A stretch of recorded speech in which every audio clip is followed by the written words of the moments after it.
काफी समय पहले की बात है। एक दादी माँ अपने घर के आंगन में बैठकर अपनी पोती राधा को एक सुंदर सी कहानी सुना रही थी। राधा को भी दादी माँ से हर रोज कहानियाँ सुनना बहुत पसंद था और इसीलिए दादी माँ भी उसे राजा रानी और परियों की जादुई कहानियाँ सुनाया करती थी। फिर आगे क्या हुआ दादी माँ?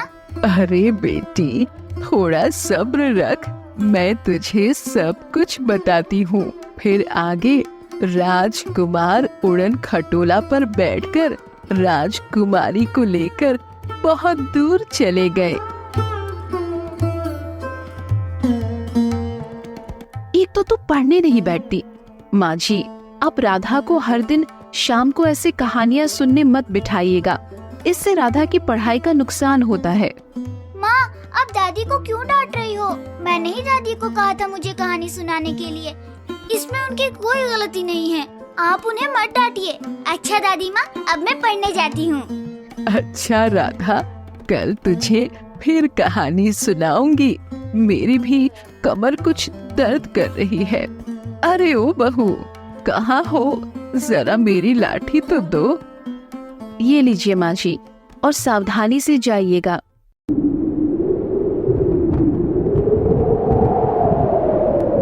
अरे, वो आदमी तो अभी तक वापस क्यों नहीं आया?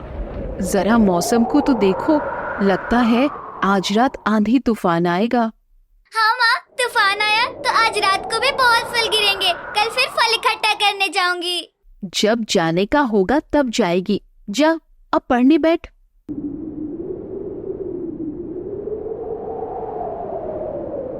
थोड़ी देर बाद रात हो जाती है और उसके बाद यशोदा सो जाती है। अगली सुबह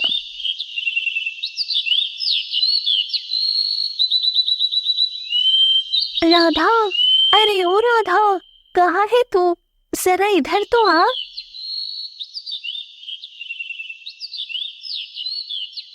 क्या हुआ ज्योति?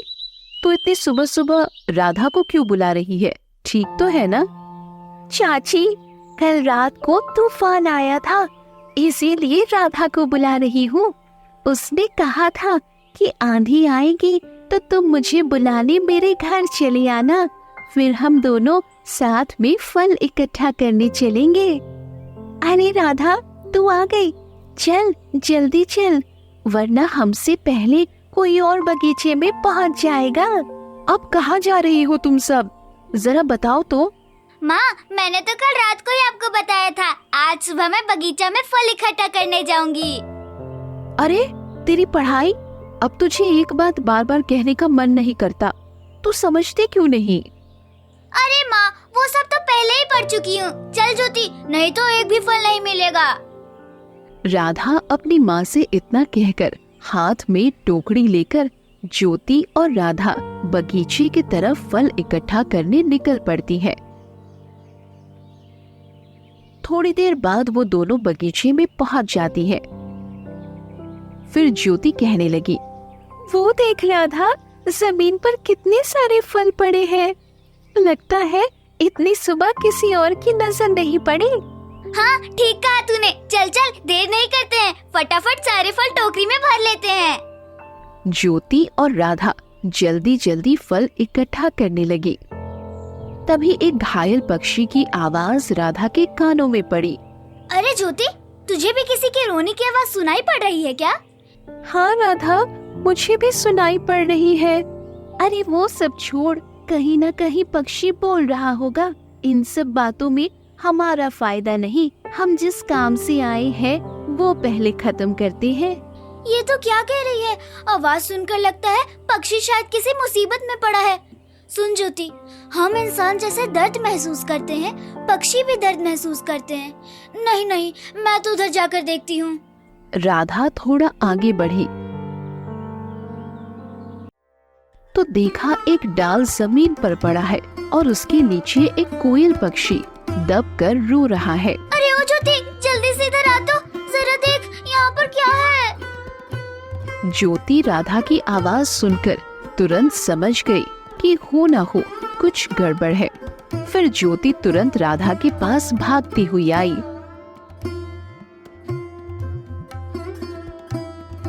अरे क्या हुआ? तो इतने जोर से क्यों चीख रही थी? सब ठीक है ना? अरे कुछ नहीं ठीक है, जरा इधर आके तो देख, एक कोयल डाल के नीचे दबी हुई है। हाँ राधा, तो ठीक कह रही है, लेकिन अब तो क्या करेगी? अरे क्या करूँगी क्या? सबसे पहले डाल को हटाते हैं, चल।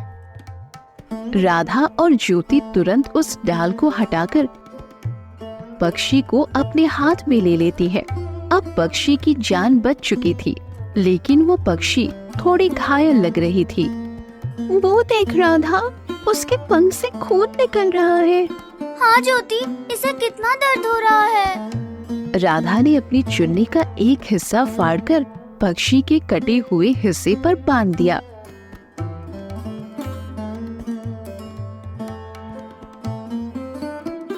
अरे ये तूने क्या किया राधा? क्या तू पागल हो गई है? इस पड़े हुए पक्षी के लिए तूने अपनी इतनी सुंदर चुन्नी फाड़ दी। अरे चुप कर, ऐसी चुन्नी तो मैं हजारों खरीद सकती हूँ, लेकिन अगर खून बहने के कारण इसकी मृत्यु हो गई तो फिर क्या होगा? तो अब क्या करेगी? इसको तो घर ले जाएगी। ज्योति की बात सुनकर राधा सोचने लगी कि हाँ, ये तो ठीक कह रही है, लेकिन इस घायल पक्षी को इतने घने जंगल में छोड़ना खतरे से खाली नहीं है। मैं एक काम करती हूँ, इस पक्षी को घर ही ले जाती हूँ। आगे जो होगा सो देखा जाएगा। वो तो ले जाना ही पड़ेगा, यहाँ छोड़ गई तो वो उड़ भी नहीं पाएगी और भूख से शायद मर भी जाएगी। लेकिन चाची जब ये देखेगी तब देखना, तुझे बहुत डांटेगी। अरे तू इन सब बातों की चिंता मत कर, आगे जो होगा देखा जाएगा। उन सब बातों को तुझे नहीं सोचना। चल अब घर चलते हैं। राधा और ज्योति उस घायल पक्षी को लेकर घर आने लगते हैं। थोड़ी देर बाद वो दोनों घर पहुंच जाते हैं। वहीं दूसरी तरफ राधा के पिताजी अपने मालिक से थोड़े पैसे उधार मांग रहे थे। नहीं नहीं नहीं नहीं, मैं तुम्हें और पैसे नहीं दे सकता। ऐसा चलता रहा तो तुम कहीं और काम ढूंढो, मुझे तुम्हारी कोई जरूरत नहीं है। ऐसा मत बोलिए भाईजान, ये काम चला गया तो मेरा परिवार बहुत मुसीबत में पड़ जाएगा। अरे बस मैं कुछ नहीं जानता, इसलिए महीने के अंत से पहले मैं तुम्हें 1 रुपया भी नहीं दे सकता। हर महीने तुम्हारी यही मांग रहती है। क्या करूं सेठ जी, असल में लड़की तो बड़ी हो गई है, फिर घर में बीमार बूढ़ी माँ, उनकी दवाइयों पर ही आधे पैसे खर्च हो जाते हैं। अच्छा, तुम्हें जब इतनी ही समस्या है ना तो कहीं और काम ढूंढो, तुम्हें और मेरे यहाँ आने की जरूरत नहीं है। नहीं नहीं भाईजान, ऐसी बात मत बोलिए। काम चला गया तो मैं अपनी माँ और बीबी को लेकर कहाँ जाऊंगा। अरे जब इतनी ही चिंता है तो और पैसे मत मांगने आया करो, नहीं तो मैं तुझे काम से तुरंत निकाल दूंगा। अच्छा ठीक है, मुझे कोई पैसे नहीं चाहिए। तो फिर जाओ और मन लगाकर काम करो, मेरे कान के पास घिंघोर घिंघोर मत करो।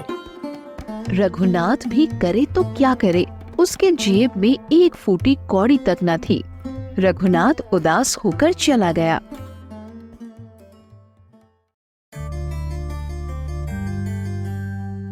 अरे राधा, तुम्हें आने में इतनी देर क्यों हो गई?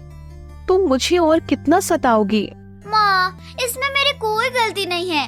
दरअसल मैं बगीचे में घूमते घूमते थोड़ा ज्यादा दूर चली गई थी, इसलिए आने में थोड़ी देर हो गई। हाँ, वो तो होगा ही। तेरा तो कोई और काम नहीं है, दिन भर बस घूमते रहना और माँ को सताना। लेकिन तेरे हाथ में ये क्या है? क्या छिपा रही है? जरा दिखा तो। कहाँ माँ, कुछ तो नहीं है। हे भगवान, तो ये कोयल पक्षी फिर कहाँ से ले आई? क्या तू मुझे शांति नहीं देगी? रोज रोज एक नई अशांति लाती रहती है। माँ ऐसे क्यों बोल रही हो? ये कोयल तूफान में एक पेड़ की डाल के नीचे दब गई थी, कितना दर्द हो रहा था, इसलिए तो मैं इसे घर ले आई। तो क्या उसे घर ले आएगी और अपनी नई चुन्नी फाड़कर उसके पंख बांधे हैं? इस लड़की को लेकर मैं क्या करूं? बाप की नौकरी जा रही है और लड़की अच्छे अच्छे कपड़े सब खराब कर रही है। लेकिन माँ, ये तो 2 साल पहले ईद पर पापा ने खरीद दिया था, ये तो वही वाली चुन्नी है। अब जा, इसे दूर कहीं फेंक कर आ। ऐसी बात मत बोलो माँ, इस पक्षी को मैं पालूंगी। तुझे जो पालता है उसका ठिकाना नहीं और तू पक्षी पालेगी। माँ तुम मुझे इस पक्षी को पालने दो, आज के बाद मैं कोई शैतानी नहीं करूँगी और रोज पढ़ाई करूँगी। मैं तुम्हें उसके लिए बिल्कुल भी परेशान नहीं करूँगी। बहू, वो छोटी बच्ची है, उसे इतना मत डांटो। तू आ राधा, उसको मेरे पास ले आ। देखो क्या पक्षी लाई है। आपकी वजह से लड़की की आज ऐसी दशा हुई है। आज पक्षी लाई है, कल कुत्ते बिल्ली सब ले आएगी। जो मन करे वो कर। माँ ऐसे गुस्से में बात करने से क्या होगा? मैं जानती थी दादी राजी हो जाएगी। यशोदा गुस्सा होकर वहाँ से चली जाती है। अरे ओ राधा, इस पक्षी को कहाँ ले जा रही है? जरा मेरे पास तो ला। ठीक है दादी, ला रही हूँ। राधा कोयल को लेकर दादी के पास जाती है। तभी रघुनाथ दिन भर काम करके थका हारा घर आता है। तुम आज भी माँ की दवाई नहीं लाए, और कितने दिन दवाई छूटेगी? अरे भाग्यवान, क्या करूं, मुझे बिल्कुल याद नहीं रहा। असल में काम का इतना दबाव है ना कि कुछ भी याद नहीं रहता। चलो कोई बात नहीं, कल जरूर माँ की दवाई ला दूंगा। क्या मैं नहीं जानती? मुझसे बातें छुपाओ मत। मैं जानती हूँ, पैसे होंगे तभी तो तुम दवाई लाओगे ना। चलो कोई बात नहीं, लेकिन मैं क्या करूँ जी, घर में बनाने को थोड़ा भी दाल नहीं है। अरे भाग्यवान, ये क्या कह रही हो तुम? पैसे तो लगभग खत्म हो गए हैं। अगले महीने की 1 तारीख को पैसा मिलेगा, तभी दाल ला पाऊंगा। तुम चिंता मत करो भाग्यवान, सब ठीक हो जाएगा। बहू कहाँ गई? जरा इधर तो आ, आज मेरे पैर का दर्द बढ़ गया है। रघुनाथ, क्या आज दवाई नहीं लाया है तू? असल में माँ ये कह रहे थे कि सेठ जी आजकल काम का दबाव बहुत ज्यादा दे रहे हैं, इसीलिए इन्हें घर का कुछ भी याद ही नहीं रहता। हाँ बहू, मैं समझ सकती हूँ, उम्र हो गई है मेरी, अब तो मैं तुम लोगों पर बोझ हूँ। कब ईश्वर मुझे अपने पास बुला लेंगे, तभी मुझे शांति मिलेगी। नहीं नहीं माँ जी, ये आप क्या कह रही हैं? आप तो माँ हैं, आप तो सब जानती हैं। अच्छा वो सब छोड़ दो, तुम तो मेरे कमरे की बत्ती बुझा कर जाओ। अब मुझे बहुत जोर से नींद आ रही है, अब मैं सो जाती हूँ। यशोदा बत्ती बुझाकर वहां से चली जाती है।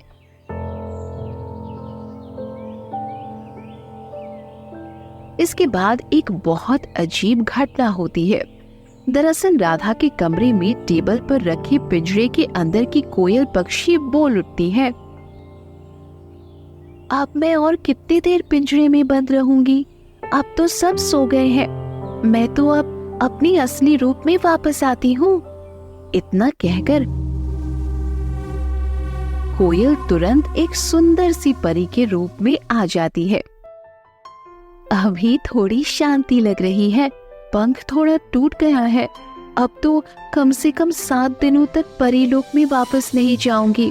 वैसे भी घर के लोग बहुत अच्छे हैं, मुझे वो कोई नुकसान नहीं पहुंचाएंगे।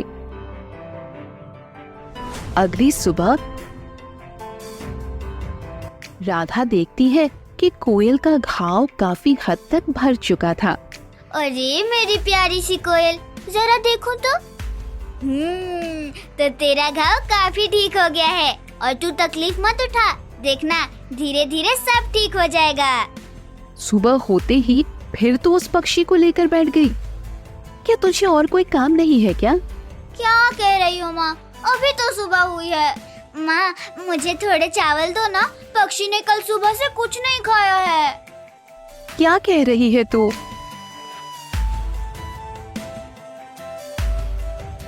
अजी आप आ गए, जरा देखिए तो, आपकी लाडली बेटी ने कल से ही मुझे परेशान करके रखा है। आप इसे समझा दीजिए, वरना फिर इसके लिए अच्छा नहीं होगा। क्यों री राधा, क्या हुआ? तेरी माँ तेरे नाम पर इतनी शिकायतें क्यों कर रही है? तूने ऐसा क्या किया? पिताजी, ये कोयल पक्षी कल तूफान में बाग में गिरा था, इसलिए तो मैं इसे घर ले आई। तब से माँ मुझे डांट रही है। अब आप ही बताइए, इस घायल पक्षी को वहाँ पर छोड़ना ठीक था? यशोदा, तुम उसे बेवजह क्यों डांट रही हो? वो तो पक्षी की मदद कर रही है, फिर इसमें बुराई ही क्या है? उसने अच्छा ही तो किया है। आप ये क्या कह रहे हैं? आप जिसकी मदद कर रहे हैं, क्या वो तुम्हारा मदद करेगा? मैं कब से कह रही हूँ कि चावल कम हो गए हैं, लेकिन आप कहाँ ला रहे हैं? 2 दिन बाद खुद के चावल भी नहीं मिलेंगे और लड़की पक्षी को चावल खिलाएगी। आप ही बताइए, हमारे खाने को तो अकाल पड़ा है, भला हम इस पक्षी को कैसे खिला सकते हैं? अरे ओ बहू, वो तो अभी बहुत छोटी है, थोड़े चावल में ही उसका पेट भर जाएगा। हाँ भाग्यवान माँ ठीक कह रही है। हमें इस कोयल को थोड़ा चावल खिलाने में हमारा कुछ भी कम नहीं हो जाएगा। ठीक है राधा बेटी, तुम अंदर से चावल लाकर कोयल को खिला दो। आप सबने मिलकर इस लड़की का मन बढ़ा दिया है। आप सबको जो मन करे वो कीजिए। अब मैं आपसे कुछ नहीं बोलूंगी। परी कोयल के रूप में ही सब लोगों की बातें सुनकर खुश हो जाती है और मन ही मन कहने लगी, अरे वाह, जरा देखो तो, सब लोग मुझे कितना प्यार करते हैं। फिर भी मैं उनकी बिल्कुल मदद नहीं कर पा रही हूँ। जो भी हो, मुझे भी उनकी मदद करनी होगी।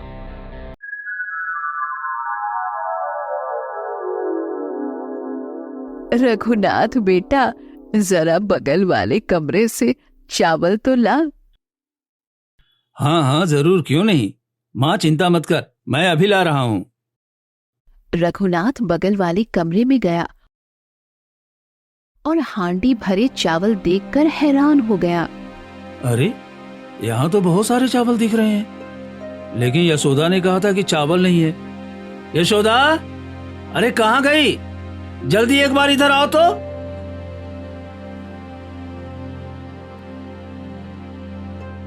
अजय, क्या हुआ? क्यों इतना चिल्ला रहे हो? तुमने तो कहा था कि हांडी में ज्यादा चावल नहीं है, तो इतने चावल कहाँ से आए? अरे, ये कैसे संभव है?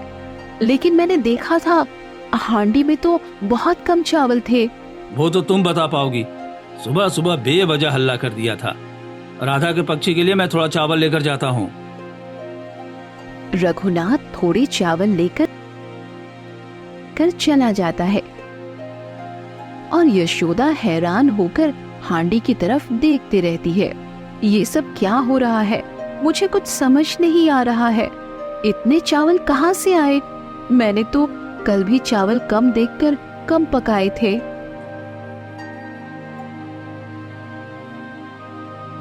ये देखो दादी, कोयल का घाव काफी ठीक हो गया है। हाँ बेटी, ये सब तेरे देखभाल के कारण ही हो पाया है। अच्छा ठीक है दादी, मैं थोड़ा बाहर जा रही हूँ, तब तक कोयल तुम्हारे पास ही रहेगी। कोयल, तुम बिल्कुल भी शैतानी मत करना, ठीक है ना? तू फिर कहाँ जा रही है दोपहर में? और मैं उसे कैसे रखूंगी? मैं खुद तो अच्छे से चल नहीं पाती। अरे इतना मत सोचो दादी, ये बहुत अच्छी है। ये लो, इस टेबल पर रख रही हूँ और देखना, यहीं पर चुपचाप बैठी रहेगी।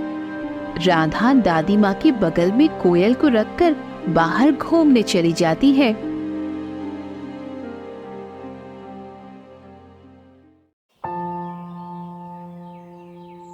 बहू, ओ बहू, कहाँ गई? एक बार मेरे पास आकर मेरी लाठी दे जाओ। दिन भर घर में लेटे रहने में अच्छा नहीं लगता। थोड़ा बरामदे में घूम आऊंगी। अरे माँ, मैं तो अभी खाना बना रही हूँ, मैं अभी नहीं आ पाऊंगी। हाँ, तू आएगी भी क्यों? सब मेरे नसीब की गलती है। मैं तो अब तुम लोगों पर बोझ हूँ। हे भगवान, क्या मैं अब कभी अकेले चल नहीं पाऊंगी? मुझे बहुत दया आ रही है। राधा की दादी दर्द से कैसे रो रही है। उनका सारा दर्द मुझे दूर करना होगा। थोड़ी देर बाद अचानक दादी के चारों तरफ सुनहरी रोशनी चमक उठती है और दादी लेटे हुए से बैठने लगती है। अरे क्या हो रहा है ये सब? मैं अकेले कैसे खड़ी हुई? बहू, बहू देख, मैं फिर अपने पैरों पर खड़ी हो गई हूँ। लेकिन माँ, ये कैसे संभव है? आप अकेली लाठी के बिना इतने दूर कैसे आई?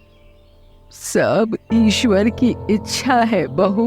उन्होंने ही शायद चाहा है कि आखिरी उम्र में मैं थोड़ा अपने पैरों पर चलूं। ये देख बहू, मेरे पैर में अब बिल्कुल दर्द नहीं है। रघुनाथ को मेरे लिए और दवाइयाँ नहीं लानी पड़ेगी। अब आप ठीक हो गई हैं, इसीलिए हम बहुत खुश हैं। दादी माँ को अपने पैरों पर खड़ा देखकर यशोदा बहुत खुश होती है। बगल में बैठी हुई कोयल मन में कहने लगी, सब कितने खुश लग रहे हैं। छोटी लड़की मुझे कितना प्यार कर रही है और मैं भी बस कुछ ही दिनों पहले यहाँ आई हूँ। मैं यहाँ जितने दिन रहूंगी उनकी मदद करती रहूंगी, लेकिन ऐसे नहीं, मुझे उन्हें कुछ ऐसा देना होगा जिससे उनकी गरीबी बिल्कुल दूर हो जाए। कुछ समय बाद राधा बाहर से घूमकर घर लौट आई है। अब मुझे देखना चाहिए कोयल का घाव कितना ठीक हुआ है। अगर उसका पंख ठीक नहीं हुआ तो वो आसमान में उड़ भी नहीं पाएगी। इतना कहकर राधा कोयल के पास जाती है। फिर सामने के नजारे को देखकर राधा बिल्कुल हैरान हो जाती है, क्योंकि कोयल ने 2 सोने के अंडे दिए हुए थे। अरे, कोयल के पास 2 अंडे कैसे पड़े हुए हैं? उन्हें देखकर तो ऐसा लगता है कि वो सोने के रंग के हैं। मैं एक काम करती हूँ, इस सोने के अंडे को ले जाकर माँ को दिखाती हूँ। राधा उन 2 चमकने वाले अंडे को लेकर अपनी माँ को दिखाने चली जाती है। अरे ओ माँ, अरे सुनती हो, जरा इधर तो आओ। क्या हुआ? सुबह सुबह सांड की तरह क्यों चिल्ला रही है? पापा, आप भी हैं? ये देखो, मेरे कोयल पक्षी ने अंडे दिए हैं। अरे, ये तो सोने के हैं। ये तो सचमुच सोने के अंडे हैं। राधा बेटी, जरा मेरे हाथ में देना। आप भी ये सब क्या कह रहे हैं? अंडे भी भला सोने के होते हैं क्या? माँ, आपको विश्वास ना हो तो आप ही देखो। राधा बेटी, तूने ये अंडे कहाँ से पाए? विश्वास करो माँ, मैंने ये दोनों अंडे कोयल पक्षी के पास ही पाए हैं। आप समझ आया, घर में जो कुछ हो रहा है उस पक्षी के कारण ही हो रहा है। उस दिन हांडी में इतने चावल भी इसी कोयल के कारण ही आया था, और आज ये सोने के अंडे। हाँ यशोदा, मुझे भी तो यही लग रहा है। लगता है अब हमारी सारी परेशानी दूर हो गई। ईश्वर ने शायद हमारी मदद करने के लिए हमारे घर भेजा है इन्हें। ये अंडे बेचकर हमारी सारी कमियां दूर हो जाएगी। लेकिन एक बात का ध्यान रखना होगा, इस पक्षी के बारे में किसी को पता नहीं लगना चाहिए। अरे भाग्यवान, मैं अभी जा रहा हूँ सोनार के पास इस अंडे को बेचने। अब रोज रोज रघुनाथ 2-2 सोने के अंडे सुनार की दुकान पर बेचने लगा। ऐसे ही दिन गुजरते गए। सब कुछ ठीक चल रहा था, लेकिन एक दिन दुकानदार रघुनाथ से पूछने लगा, रघुनाथ मियाँ, रोज रोज 2 सोने के अंडे कहाँ से पा रहे हो? अरे बताओ तो, कोई गुप्त धन मिला है क्या? नहीं सेठ जी, ऐसी कोई बात नहीं है। रघुनाथ मन में सोचने लगा कि मुझे इस दुकानदार को सच नहीं बताना चाहिए, नहीं तो मुसीबत में पड़ जाऊंगा। अरे चुप क्यों हो गए भाई? जरा बताओ तो। नहीं भाई, ऐसी कोई बात नहीं है। मुझ जैसा गरीब इंसान गुप्त धन कहाँ से पाएगा? असल में ये बहुत पुराने हैं। मेरी माँ पिताजी जमींदार थे, ये सब उन्हीं का है। तो भाई, जब सोना था इतना, तो फिर तुम इतने दिन तक ऐसे गरीबी में क्यों रहते थे? हाँ भाई, क्या करूं। मेरी माँ ने मुझे कुछ दिनों पहले ही ये सब बताई है। ठीक है भाई, अब मैं चलता हूँ, कल सुबह फिर से आऊंगा। हाँ हाँ जरूर, क्यों नहीं भाई, ठीक है तुम जाओ, लेकिन कल जरूर आना। रघुनाथ दुकानदार से इतना कहकर अपने घर की तरफ चल पड़ा। नहीं, ये मामला तो कुछ ठीक नहीं लग रहा है। रघु के भाई को ये बात बतानी पड़ेगी। सुनार रघुनाथ के भाइयों को ये सब बताने के लिए निकल पड़ता है और थोड़ी देर बाद दुकानदार रघुनाथ के भाइयों के पास पहुंच जाता है और कहने लगा, क्या बात है भाई, क्या तुम सबको तुम्हारी माँ ने सोने के अंडे नहीं दिए क्या? अरे रघुनाथ तो रोज सुबह सुबह मेरे पास सोने के अंडे बेचने आता है, फिर तुम सब क्यों नहीं आते? क्या सेठ जी, आप ये पागलों की तरह बातें कर रहे हो? भला सोने के अंडे भी होते हैं क्या? अरे जानता था तुम सब मेरी बातों पर विश्वास नहीं करोगे, इसीलिए तो अंडे साथ लाया हूँ। जरा ये देखो। मोहन दुकानदार के हाथों में सोने के अंडे देखकर हैरान हो जाता है। हाँ सेठ जी, ये तो सच में सोने के अंडे हैं। आज से पहले मैंने सोने के अंडे कभी नहीं देखे थे। क्या सच में ये मेरे भाई रघुनाथ ने लाकर आपको दिए हैं क्या? अरे हाँ मोहन, रघुनाथ रोज सुबह मेरे दुकान पर सोने के अंडे लाकर बेचता है, लेकिन मैं कुछ और ही सोच रहा हूँ। वो इतने अंडे कहाँ से पा रहा है? उसने तो कहा था ये उसकी माँ के पापा के घर की अमानत है। अरे वो सब झूठी बातें हैं। वो रोज इतने सोने के अंडे कहाँ से पा रहा है, मुझे पता करना होगा। हाँ हाँ, वो तो जानना ही होगा, लेकिन कैसे जाना जाए बताओ तो। सब रहस्य उस घर में ही है। तुम बस बताओ, मेरे साथ जाओगे या नहीं? मैं भी चाहता हूँ कि सबसे अमीर बन जाओ, इसलिए मैं तुम्हारे साथ चलने के लिए तैयार हूँ, लेकिन उसके लिए एक शर्त है। लेकिन कैसी शर्त है, बताओ तो। सारे सामान में से आधा आधा बंटवारा होगा। बताओ, क्या तुम तैयार हो? आधा? नहीं नहीं, ये कैसे हो सकता है? तो तुम अकेले जाओ, लेकिन अगर कोई जान गया तो तुम फिर मुझसे मदद मत मांगना। मोहन सोचने लगा कि हाँ, ये दुकानदार ठीक कह रहा है, इसे भी अपने साथ ले लेता हूँ। ठीक है, मैं तुम्हें आधा हिस्सा देने के लिए तैयार हूँ, लेकिन हमें आज ही कुछ करना होगा।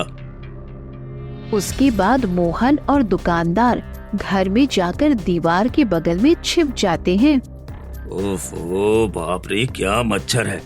लगता है सारा खून आज ही पी जाएंगे। अरे मोहन भाई, धीरे बोलो, धीरे। अगर किसी ने सुन लिया ना तो फिर हम पकड़े जाएंगे। अरे उससे बेहतर कान लगाकर सुनो, बोलो क्या कह रहे हैं। सच में सब कुछ कैसे एक कहानी की तरह लग रहा है। देखते देखते कैसे हमारी सारी परेशानियां दूर हो गई। रघुनाथ अब सोचा है कि गांव के दूसरों के बारे में भी सोचेंगे। सिर्फ अपनी उन्नति करने से ईश्वर नाराज होंगे। दरअसल रघुनाथ कुछ ही दिनों में गांव का सबसे अमीर व्यक्ति बन चुका था और अपने लिए एक बड़ा सा घर भी बनवा लिया था। इसीलिए दादी माँ गाँव के कुछ गरीब लोगों की सहायता करना चाहती थी। तुमने ठीक कहा भाग्यवान। अब से जो अंडे मिलेंगे उन्हें बेचकर गांव के दूसरे गरीब और असहाय लोगों की मदद करेंगे। हाँ यशोदा, अब सो जाओ।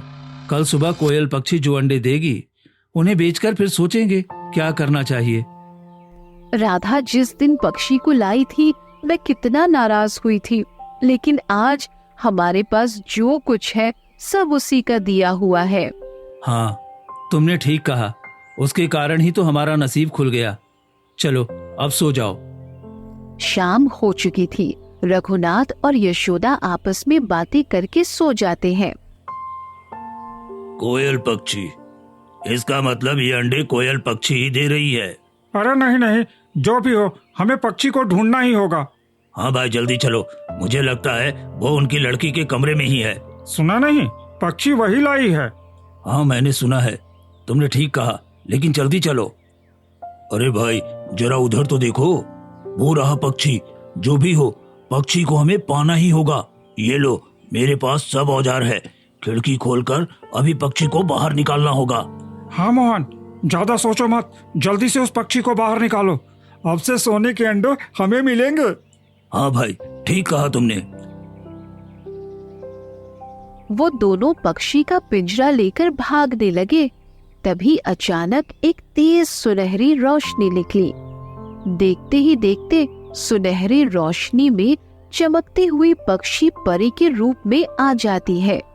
तुम लोगों ने सोचा आसानी से चोरी करके ले जाओगे। सुनार और मोहन ये सब देखकर बहुत ज्यादा घबरा जाते हैं। मोहन कहने लगा, ओ बाप रे, ये क्या मैं देख रहा हूँ? ये तो एक परी है। अरे मोहन, ये सब सोचना बाद में, पहले यहाँ से भाग। मेरे हाथ से बचना इतना आसान नहीं।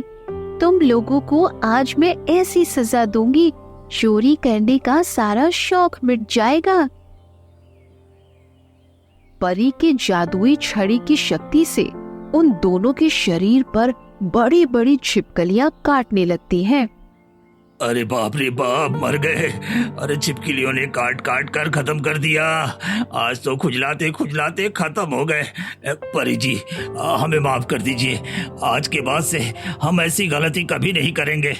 वे दोनों दर्द से जोर जोर से चीखने लगे। दोनों की चीख से सबकी नींद खुल जाती है। अरे ये सब क्या हो रहा है? मैं ये सब क्या देख रहा हूँ? सचमुच की परी हो क्या? अरे अरे, कौन है जो इतनी जोर से चीख रहा है? अरे आप लोग यहाँ, आप एक परी? मैं तो कुछ समझ नहीं पा रही हूँ। अरे बहुत दर्द हो रही है रघुनाथ। अरे बचाओ बचाओ भाई, मुझे बचाओ। तुम लोग डरो मत, मैं तुम्हारी ही पाली हुई कोयल पक्षी हूँ। कोयल पक्षी? लेकिन तुम परी कैसे बनी? मैं परी नहीं बनी, बल्कि कोयल पक्षी बनी थी। असल में पृथ्वी पर घूमते हुए तूफान में मेरा पंख टूट गया था। इस कारण 7 दिन मैं परी लोक वापस नहीं जा पाऊंगी। इसीलिए मैंने कोयल पक्षी का रूप धरा था। यशोदा परी की बातें सुनकर हैरान हो गई कि मैंने अनजाने में ही सही इस परी को न जाने क्या अपशब्द कह दिए। क्या कह रही हो ये सब? हाँ, मैं सच कह रही हूँ। आज 7 दिन पूरे हो गए हैं। तुम लोगों ने इतने दिन मेरी बहुत मदद की है, इसीलिए मैंने तुम लोगों को सोने के अंडे तोहफे में दिए हैं। लेकिन ये शैतान लोग लोभ में पड़कर मुझे चोरी करना चाहते थे। ओह बाप रे, मर गए। हमें छोड़ दो परी, परी छोड़ दो हमें। लोभ में पड़कर हमने चोरी करना चाहा था, लेकिन अब हम अपनी गलती समझ गए हैं। हाँ, छोड़ दो हमें, छोड़ दो। हाँ परी, दया करके हमें छोड़ दो। आज के बाद हम चोरी करना हमेशा के लिए छोड़ देंगे। छी छी छी, तुम्हारा इतना लोभ। वो लोग क्षमा मांग रहे हैं, उन्हें तुम क्षमा कर दो परी। अच्छा, तुम्हारी बात पर मैं उन्हें छोड़ दे रही हूँ, लेकिन अब मुझे परी लोक वापस लौटना होगा। क्या तुम अभी चली जाओगी? हाँ राधा, लेकिन तुम लोगों ने मुझे बहुत प्यार दिया है। मैं मौका मिला तो फिर आऊंगी तुम सबसे मिलने। हाँ हाँ, जरूर आइएगा। हम आपका उपकार कभी नहीं भूलेंगे। परी सब लोगों को अलविदा कहकर आसमान की गहराइयों में खो गई। उस दिन से वो सब हंसी खुशी रहने लगे और गांव के कुछ लोगों की मदद भी करते थे।